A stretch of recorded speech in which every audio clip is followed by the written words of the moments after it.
The following podcast is an Embassy Row production.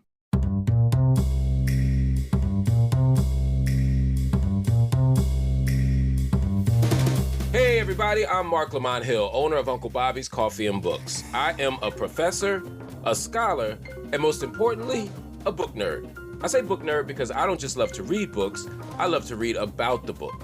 I love hearing authors talk about how and why they wrote the book, and I love talking to other book nerds about their favorite books. That's why I started Coffee and Books. It's a podcast all about books. Every episode, I sit down over a cup of coffee with the world's biggest authors to discuss the most interesting, controversial, fun, and important books. And sometimes I hang out with experts, fans, and other special guests to talk about some of the greatest books of all time. Well, today we have a return guest. You heard him a few weeks ago offering his brilliant analysis on President Barack Obama's memoir, A Promised Land.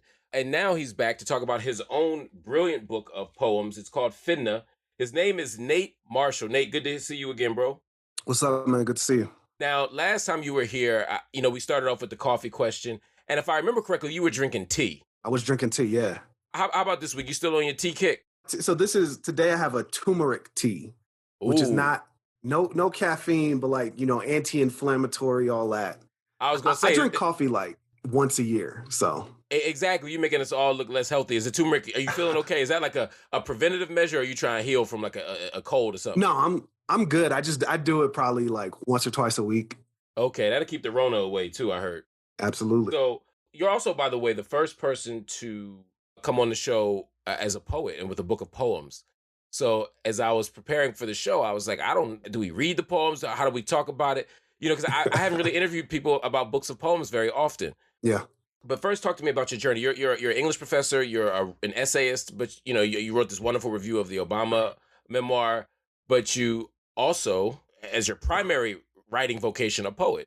So yeah, I sort of came to poetry pretty young. I was like in middle school, and I think I just sort of started writing little things. And this was also around the time of like Def Poetry Jam and all that. And so I saw Amir Baraka on there, and I was like, oh, wow, okay, this is it. I want to do that. And at the same time, I was also getting interested in hip hop, right?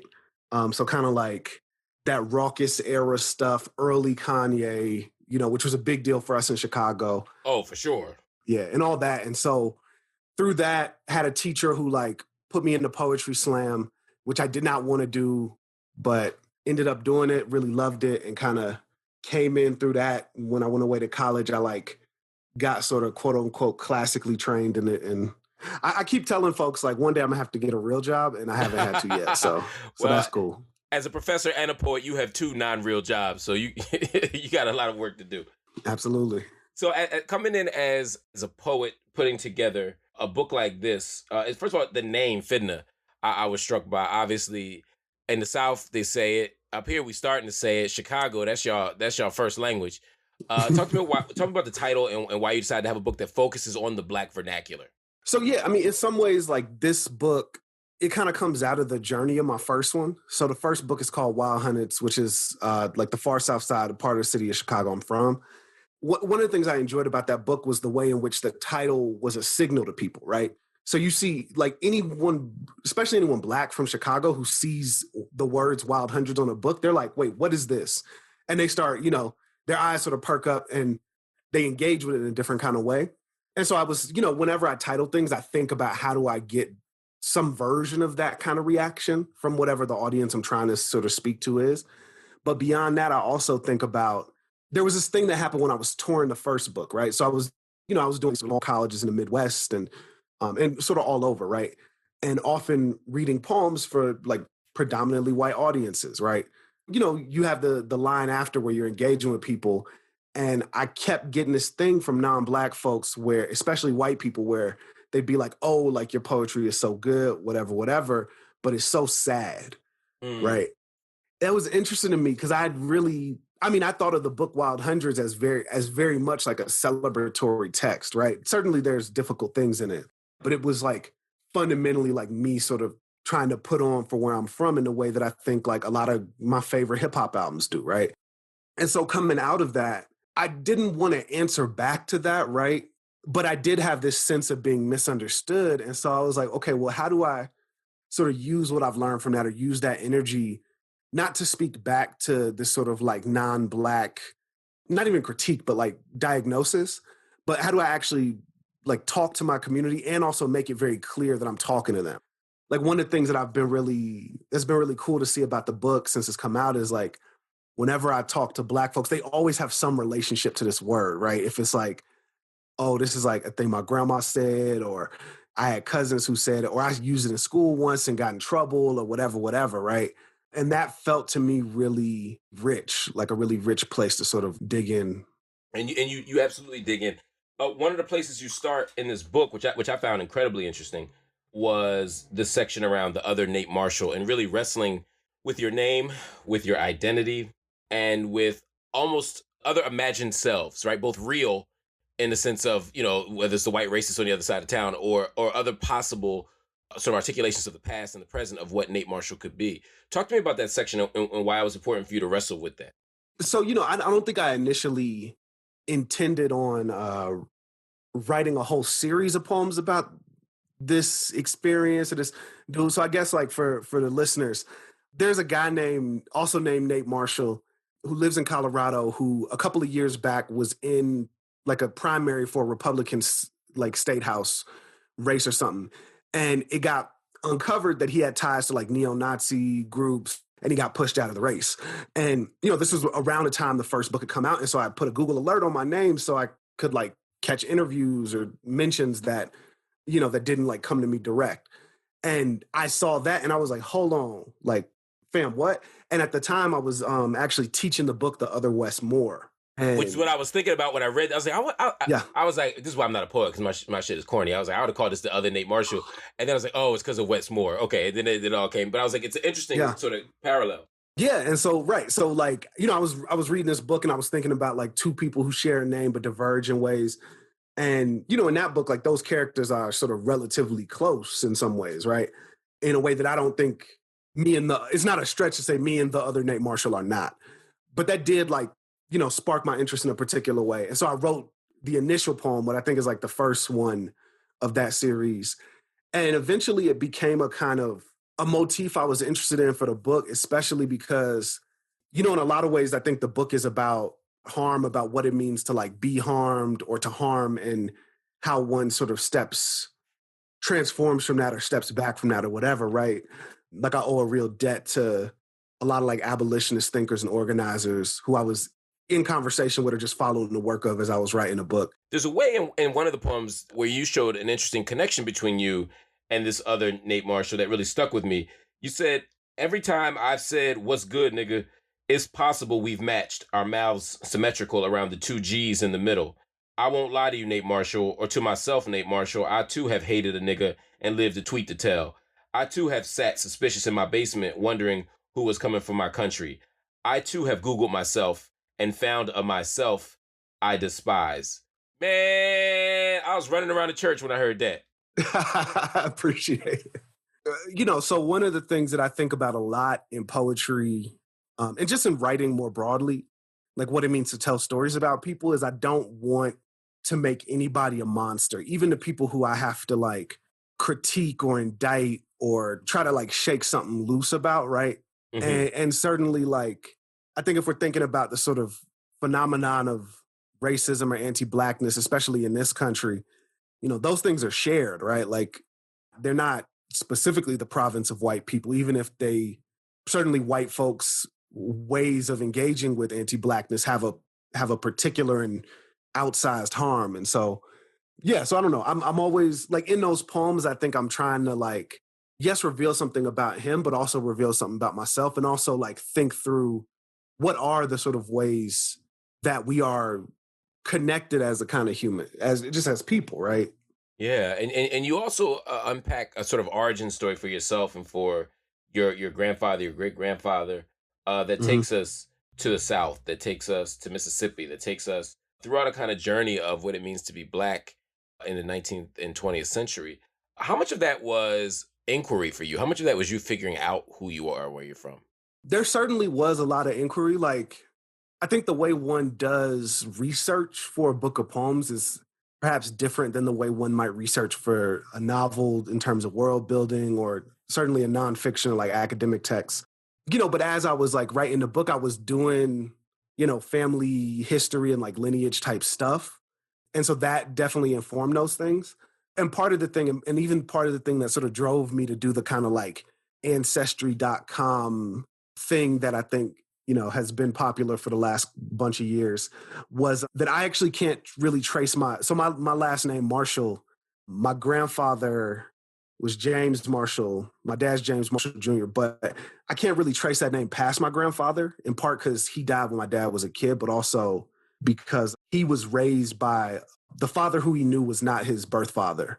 And so everyone else in the family has a different name.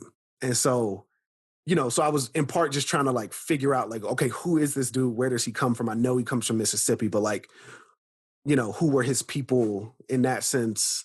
But it made me be able to go into sort of speculative space of like, man, this dude could be related to me. I literally don't know. And often like so much of, I think Black folks' relationship to family is really enmeshed in not knowing, right? Because we've had to live through so many traumas or experience so many historical traumas that have cut us off from lineage.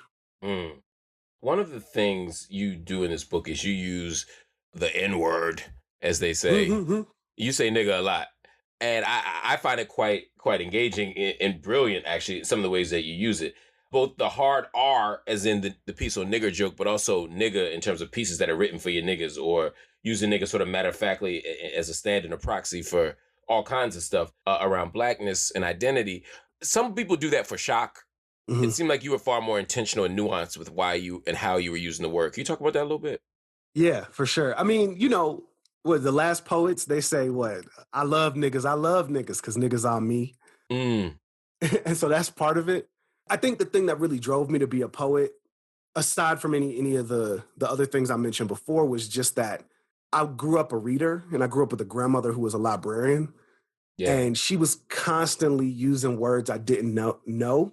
And those words were both like, just sort of slang and invented language. And they were also, sort of really elevated diction because she was a really educated person. And so as a kid, I sort of started reading the dictionary. My grandma would keep 2 dictionaries under the table, and I would just read the dictionary kind of for fun, but also like whenever she used a word I didn't know, I'd ask her what it meant, and she would help me like sound it out, spell it, and then look it up. And so I had this practice of engaging with words in a real particular way. And, nigga is a word that has like there's so much there, right? There's such a sort of rich and painful and deep history to the word. And I'm fascinated by words like that, words that carry so much and that are so contextual, right? Because, like you sort of spoke to, the word nigga like me can mean such different things depending on who's using it or depending the context of the conversation or whatever, right? Right. How do you navigate that in terms of producing a book for a reading public that has its own sort of varying sets of politics around the word itself, right? There's people like me who are sort of not immune to it, but certainly find it as a powerful tool to advance in the conversation and just as a way of communicating. Other people who are almost religiously against it. In terms of the poetry community, I'm sure that there are people from Black arts era who would be like, why is he using this word so promiscuously? And others who would say just the opposite, right? They'd be like, right on, keep going. Yeah. Do you think about that in terms of the various types of audiences, even the various types of Black people who will read your work? Yeah, absolutely. I mean, I remember seeing Haki Madhubuti, right? That's what I was thinking about, by the way, when I that's Absolutely. literally who I was thinking about. Yeah. So one of the last times I saw him, it was at a book release where we both read, and the rapper Mick Jenkins was there too. And, he performed a song, and Mick in the song, like, used the N-word at some point. And afterwards, like, Haki, like, sort of got back on stage and, like, deboed the mic and was like, we need to stop calling each other niggas and call each other brothers and sisters or whatever. Which, yes, fair, right? But I also don't think we can turn away from language without wrestling with what it is and what it does. Mm. Maybe this is naive of me, but I love the word. I think it's, again, I'm like fascinated by it in part because I'm fascinated by the history, but I also think there's something so intimate about a word that you can use with your people, or that certain people can use with their people, that other folks can't or won't, right? In the same way that, like, I call my mama mama and other people don't. Yeah. People outside of our family don't get that privilege. And so, I dig stuff like that, right? Like when I call you Noop, it means a different thing than, someone just sort of out random in the world says it to you, because we're connected in this way. Yes, like the N word absolutely has a lot of particular pains that we need to deconstruct and understand and try to heal from. But I don't think we achieve that healing by looking away from it or by putting things in this sort of like bright red box that we can't use, especially as people that are impacted by the violence of those things. And two, yeah, I do think that there is a kind of intimacy there too that I admit I'm hesitant to let go of. That totally makes sense. You mentioned your mom. There's a piece you have here that really introduces a section to me that really forces us to wrestle with gender and identity. And it's called My Mom's Favorite Rapper Was Too Short. Yeah.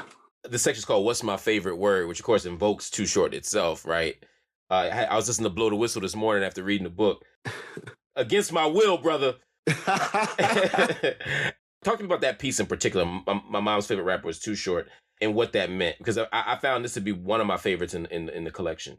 Thank you. Yeah, I think first off, that's a true ass story. Like, when I was a kid, my mom played the song Curse Words and rapped every single word to it, and I was shocked. I was like, this is the woman that was like, yo, you can't say all the words to like, what's your fantasy? Like when she heard the song, What's Your Fantasy?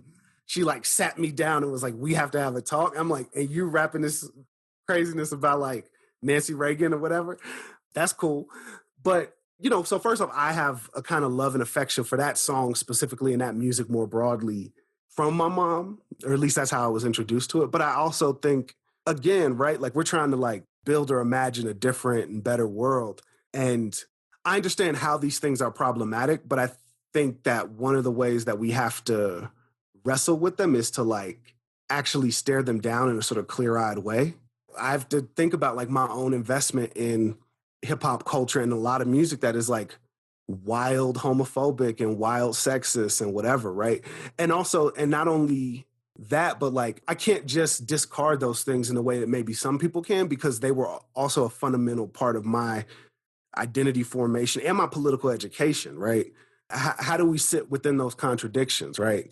That's sort of, for me, like what that poem is thinking about, right? Like we all want the radical reframing that helps our ass shake or whatever, right? We all do want this sort of way of being able to like not kill our darlings, right? Or being able to like let our nostalgia live, right? Like I deeply want to listen to Kanye's first like 3 or 4 albums and not think of all the foolishness, right? Or I want to like watch A Different World and not think about the specter of Cosby or whatever, right? We can make individual decisions about which of those things we can and can't continue to engage with. But I do think we have to like be clear out about that desire, because we can't actually like move anywhere better if we're dishonest about the desire of it, right? Desire is interesting segue, because another one of my favorite pieces in here was With No Invitation. Mm-hmm. There's multiple ways of, I guess, reading this poem, but the piece is called With No Invitation. And you say, a boy is taken, but here's a question. A boy says yes, under what circumstance? Trick question. A boy doesn't say anything unless he's asked. Trick answer. She didn't know what to say. Trick answer. He's a shade of hesitant, but maybe he's game. There were so many layers for me about this piece and where I think you were going. Could you talk a little bit about what you were trying to do with that piece? Sure. Maybe if I can like take a step back, right? I also want to be clear, for a bunch of reasons, we're talking about poems where I am sort of the I in the poem, but I don't always write poems like that, and like we shouldn't always take poems to be sort of autobiographical. These ones just happen to be. But fair. In many ways, like that poem comes out of this experience I had at summer camp. So when I was a kid, I went to these like summer camps from like age 9 to like up until I went to college, right? And they were always at these kind of elite universities and colleges. It'd be like 3-4 weeks long. And often I was the only Black kid or one of very few Black kids, right? And specifically like Black Americans, right? Like there would often be like some children of immigrants, et cetera, et cetera. And so that, it just like created a kind of weird and interesting subject position, right? And so that poem kind of comes out of this moment. I think I was like 13 or 14 at camp, where I had like one of my sort of early formational like sexual experiences, right? And the thing that I realized about that experience, like at the time it ended up being a whole thing, which I guess we're here. So after the thing, the girl I think was sort of like talking about it with her friends. Turns out one of her friends ended up getting kicked out of camp for an unrelated matter. And I think the like RAs or whatever had heard about this. So as this young woman was being like kicked out of camp, they asked her about, oh, this thing about Nate and so, right? And she like said what she knew. And I was on scholarship at this camp, right? I was a part of the scholarship program. And so they told my scholarship advisor through the program, who then told my mom. And so I had to like have this very weird and uncomfortable conversation where my mom like called me and was like, what is this thing that has happened? Do. And it was like super traumatic, right? Like I carried a lot of trauma from this sexual experience and this kind of like, and the fallout of it. But it wasn't literally until I was an adult, like it probably in my early mid-20s. I'd always told this story, right? This story of this the like big fiasco that happened at camp as a kind of funny story of like a sexual conquest and then hijinks ensue. And what I realized when I came of age and like got a little more grown was, oh, this was like not consensual. Like this young woman like stepped to me and began to do things with my body without asking. And this was also like in a room where many other people were also in the room at the same time. And they kind of didn't know what was going on. Like people thought it was a joke as it was happening, which is maybe part of why I also was like, this isn't like some kind of violation. I'm still hesitant to use language like assault or whatever. Yeah. I think in reevaluating that experience with more adult perspective, I had to wrestle with or think about, well, for how many young men, like, is this kind of the case, right? Where either older or more sexually experienced women are kind of initiating them. And often we don't code those things as the kind of violation that they are, but we think about them as a sort of conquest, as like, yo, I have so much game. I got whomever, right? Like I remember reading an interview years ago, like Chris Brown, right? And he talks about, I think like losing his virginity to his babysitter or something. I'm like, dog, you got taken advantage of, right? Or, you know, R. Kelly has a history, you know, in addition to being like a sort of terrible abuser himself, he has a sort of long history of abuse throughout his youth. And so that was a thing I was interested in wrestling with. And I guess the last word of that poem is game, right? Yeah. I was thinking about all the sort of the things that we hold in that word, right? So game in the sense of like, you know, how you like kick it to women, game in the sense of the thing that gets hunted, game in the sense of being ready for something, right? Yes. That word did so much work in that poem, man. Maybe he's game. It shook me, man. Honestly, it was so beautiful and so powerful. And there's a way that so much intellectual and political work's being done through those poems. We talked before when we were talking about the Obama memoir. You said Obama's memoir was long, and for you as a poet, you like things to be shorter. You like efficiency. Yeah, what is it? The poet DJ Renegade, Joel Diaz Porter, says this quote that I often like tell my students, which is, I take every word out into the alley. I ask him, what the hell are you doing in my poem? If the answer is nothing, I cut him. And I think about that all the time. Wow. I love that. I love that. I'm going to use that as a model, not just for, I'm not a poet, but just as a writer. There's something about that I think is incredibly beautiful. Wow. And powerful. Yeah. Damn. All right, man. Well, let me ask you a little bit about process for you. Yeah. How does one go about the work of writing a poem, right? I mean, you know, essayists talk about writing every day, you know, working with ideas. You know, historians tell me how they go in the archives, they dig up a bunch of stuff, and then they start plotting and organizing and writing. I know what my process is. For poetry, do you find it to be different than your other forms of writing? I think for me, every poem sort of starts with a story I want to tell. And I think some of that maybe comes from like the influence of my grandmother, who was always sort of like sitting with me specifically, though also my sisters, and like just telling us stories about growing up in Alabama, or about, you know, this instance when she first started working for the public school system in Chicago or whatever.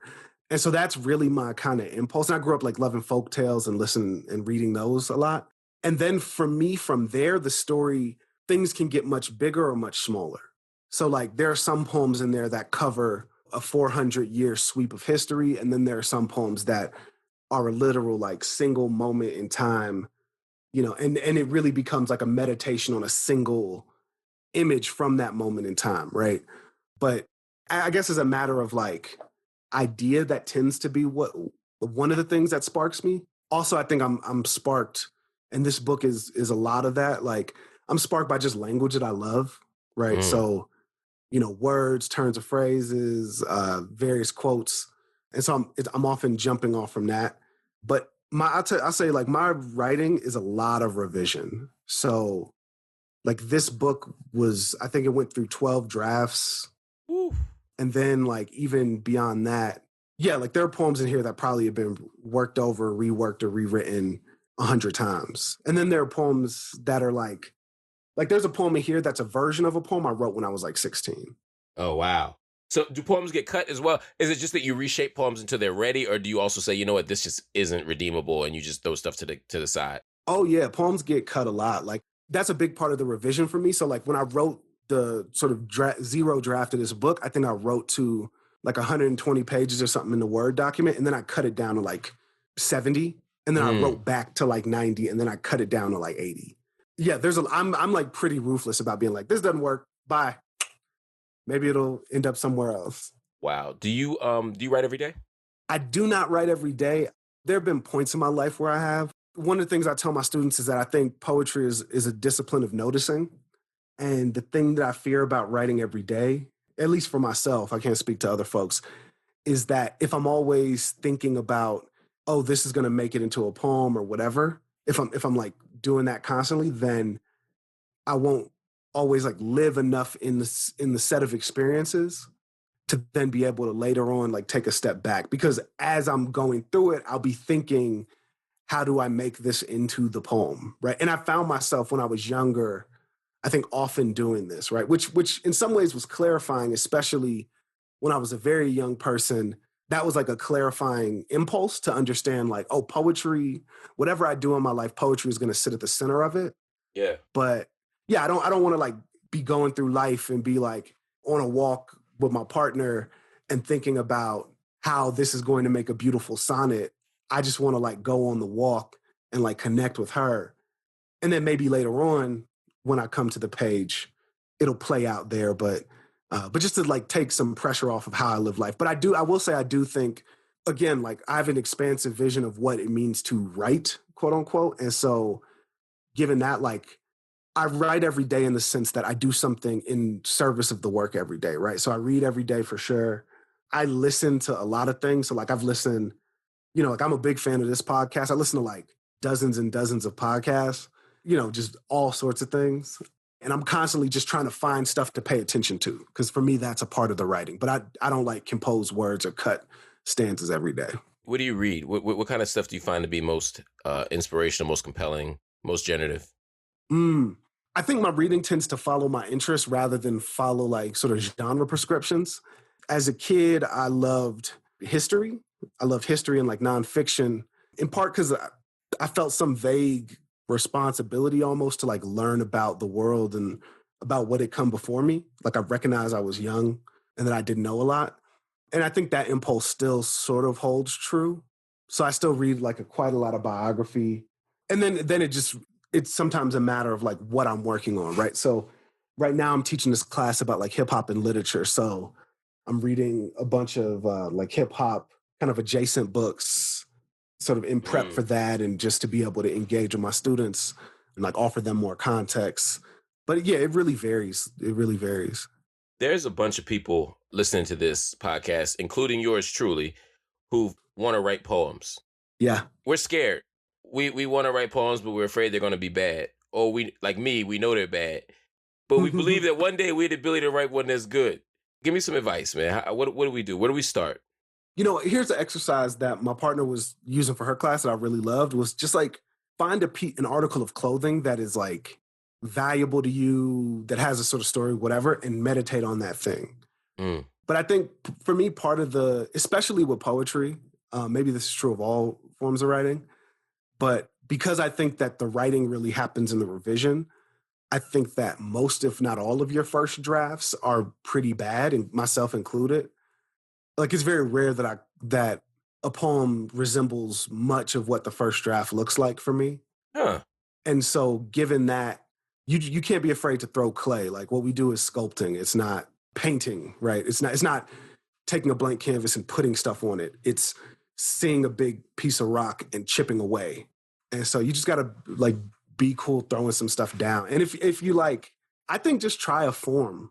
Everyone doesn't write sort of formal poetry, and I use form in various ways, but just try a form and like make it a kind of game, right? Just be like, cool, I'm gonna write a sonnet. I'm gonna use this rhyme scheme. I'm gonna have 14 lines. Like, let me see what I can do. Or I'm gonna try to do something like a ghazal or something like a pantoum or whatever.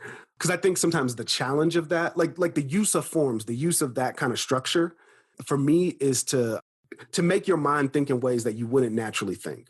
Part of it is that it sounds like getting over the fear of writing a bad poem. It's almost like you're inevitably going to write a bad poem until it's not a bad poem anymore, I'm hearing you say. Yeah, I mean, just like let it be okay for it to be bad. Like what?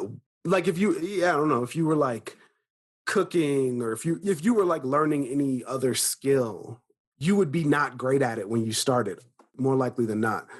And you're sort of okay with that because you understand that to be a part of the process of getting better. But I think a lot of people have like a really messed up, like a really traumatized relationship with poetry specifically. So we worry that like we're gonna write bad things and that somehow that bad writing is a read of us into as an intellect or as a. Absolute, our creative ability, our artistic ability, our intellectual ability, all that stuff. But why do we have that kind of fraught relationship with poetry as opposed to other genres? Because a lot of times when we're first taught poems in school, we're taught them as like non-mathematical word problems. Mm, And and they're not, and a lot of them aren't like intuitive to most people. And so you begin to think like, oh, I'm defective because like I remember I didn't understand meter for a long time, right? Like through grad school, frankly. wow. And I often thought like there was something wrong with me for not being able to like hear iambic pentameter or whatever. And then I kind of like, I wrote an essay about it, and it was the process of writing that essay was helpful. It was like, oh, well, part of why I don't understand words in this way is because for me, words have been a malleable thing, right? Because my grandma might mispronounce a word or might pronounce a word in a variety of different ways. Or like, I come from a tradition of hip hop where we're constantly like mispronouncing or pronouncing words with certain accents or sliding words so that they rhyme in various ways. And so the idea of a word having an immutable, like this is a hard syllable, this is a soft syllable, doesn't make sense to me. And there's good reason for that, right? Right. But yeah, I think a lot of it is just like how we're taught poems, how we're introduced to them. Like even the poems that I loved as a kid, I didn't really know were poems. I just thought that they were like cool, sort of almost like songs without music that Right. that one could do, right? Dope lines, dope Right, stuff to say. Yeah. right. You talked about kind of being turned on to poetry through the deaf poetry scene, most Def on HBO, also some slam poetry stuff, I'm sure was in the mix. I too was sort of opened up to the world of spoken word. I came of age around the time when Love Jones comes out in 1997. I come of age, when the Black Lily in Philadelphia, is doing its thing. And for in addition to the Roots and Jill Scott and Erykah Badu and all that, there was also a huge part of that was connected to spoken word. And we were all like obsessed with it for a while. We all watched it on TV. We all wanted to go to the slams. We all wanted to be a part of it. But I wonder, while it opened up doors for some, did it narrow our idea of what poetry is so that everybody thinks a poet talks like this? And like, and for some people that's very trite and not very interesting. Did it overtake much of the written word? Did it overdetermine sort of what poetry could look like for young Black writers? I mean, what did that movement do, both good and bad, in your estimation, for writing, for poetry? Yeah.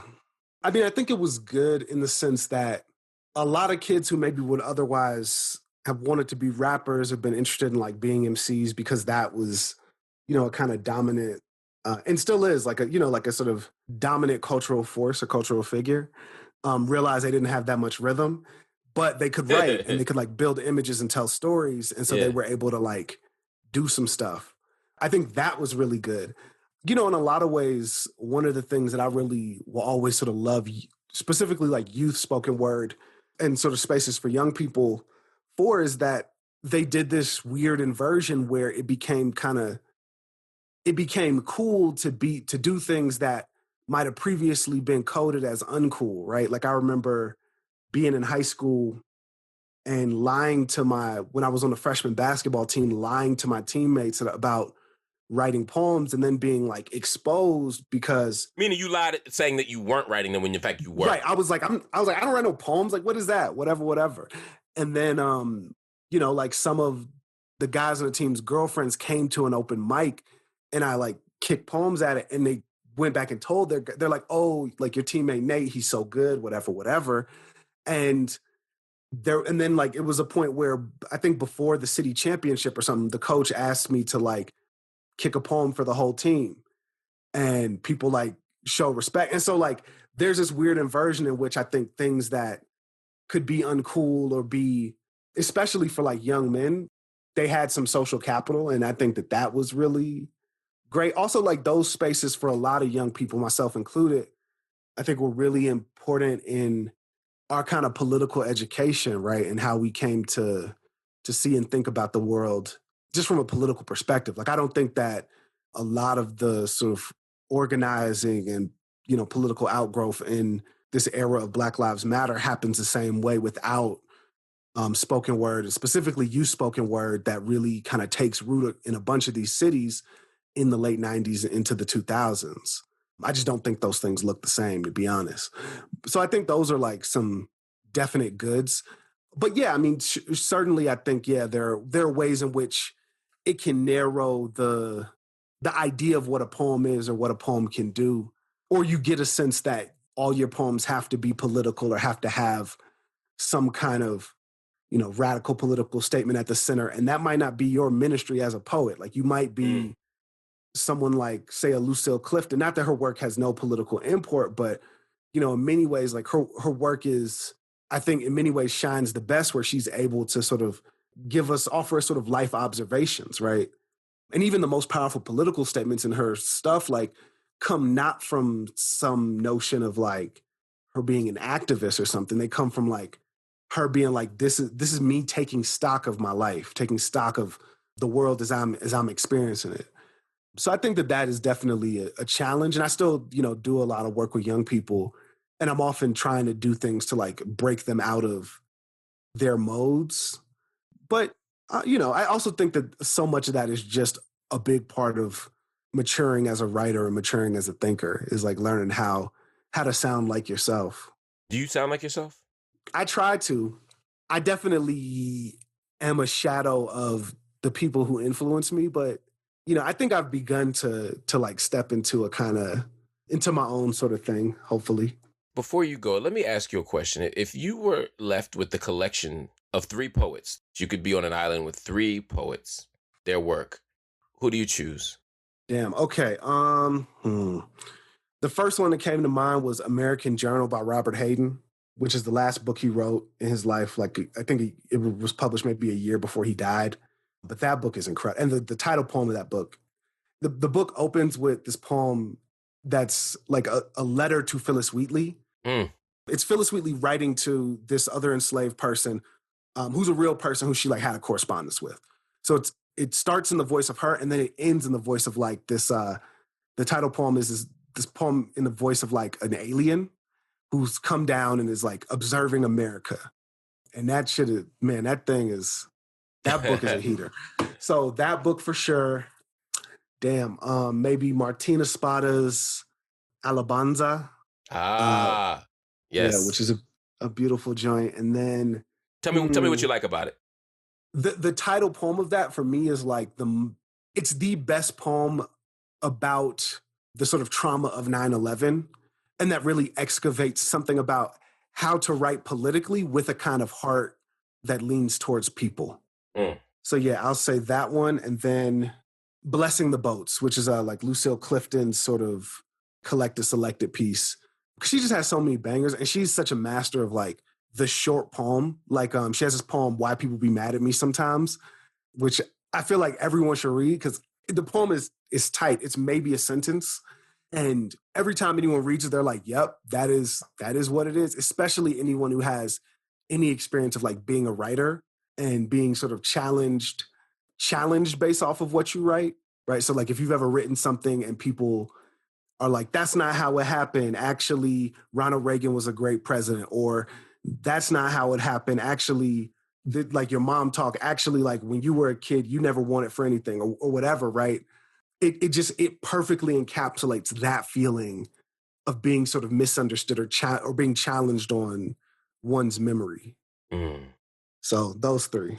Wow. That was impressive, man. I don't know if I could whittle down the body of poetry that I find so helpful and honestly that makes life more livable down to 3, but you did it in a way that was powerful. That's why you a poet, man. You got that thing down. Bro, it's a pleasure to have you on the show.